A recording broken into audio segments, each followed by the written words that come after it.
The envelope was sitting on my vanity when I walked into the bridal suite. White. Elegant. Laced with malice. I opened it with steady fingers, even though I already knew the handwriting. Inside, one line. Let's see how you face the guests when we won't be appearing at your wedding. And below the ink, a ticket stub to Paris. 2 seats. My parents' names printed clean. Their departure time, the same hour as my vows. They didn't come to destroy me in silence. They wanted me humiliated, publicly abandoned. But what they didn't know, what they never bothered to ask, was who I was really marrying. It wasn't always like this. Once, I thought their cruelty was discipline, their silence, protection. As a child, I waited at school gates long after the other parents had driven away. Birthdays passed with gifts forgotten in the mail.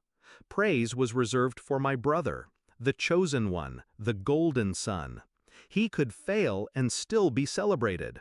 I could win and still be invisible. Still, I carried hope. Hope that one day they'd look at me and see more than a burden. Hope that maybe, just maybe, I could earn their love. But by the time I found the envelope, hope had already rotted away. I saw the signs weeks before. Their clipped whispers over dinner. My mother's satisfied smirk when she asked about the wedding budget. My father's sudden interest in travel opportunities. And then, the hotel clerk who mistakenly emailed me their reservation confirmation. Paris, luxury suite, departure on my wedding day. That's when I knew. They weren't just skipping. They were making a statement.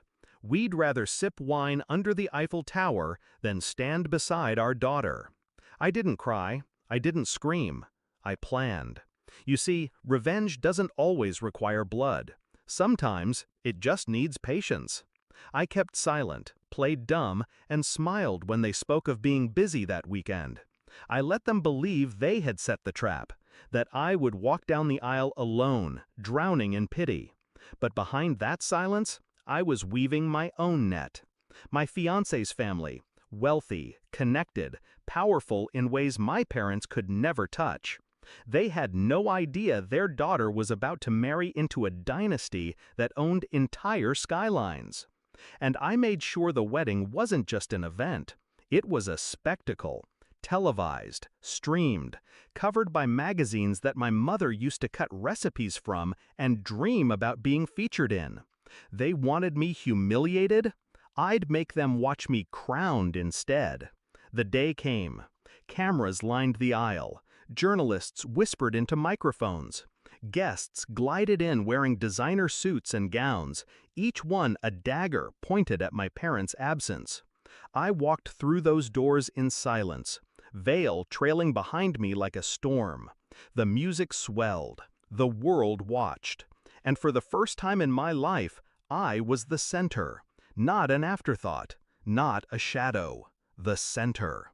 Meanwhile, they were boarding a plane, smug and satisfied, imagining my humiliation.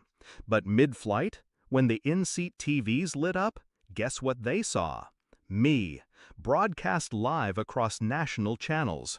My face, my vows, my new family. A $1 million wedding unfolding in glittering detail. And them, empty chairs where their names should have been. By the time I walked out of that ceremony with a ring on my hand and the press at my back, my phone buzzed with 65 missed calls. My parents, my brother, over and over, their names flashing across the screen. I didn't answer, not one. They wanted to see me suffer. Instead, they watched me ascend. Days later, I found out they cut their Paris trip short. Couldn't bear the shame, the whispers, the questions. They came crawling back, masks of concern plastered on their faces. But I had already learned the truth. They didn't want me happy. They wanted me dependent, begging. I never gave them that satisfaction. They came to my new home once, uninvited. Guards turned them away. They left notes. I burned them. Now they live with their silence. The same silence they forced on me all my life. Except this time, it isn't my prison, it's theirs. I think back to that envelope often, the arrogance of it, the cruelty, how they thought it would break me. But they forgot one thing. I don't break. I build. I wait. And when the time comes, I make sure my revenge is permanent. They'll never erase the image burned into their memories. Their daughter, radiant, celebrated, televised for the world to see, while they sat anonymous on a plane, running away from the very life they tried to deny me. So yes, I ignored those 65 calls. I'll ignore the next 65 and every call after that, because my silence is louder than anything I could ever say. And in that silence, they finally hear the truth. They lost me. Forever.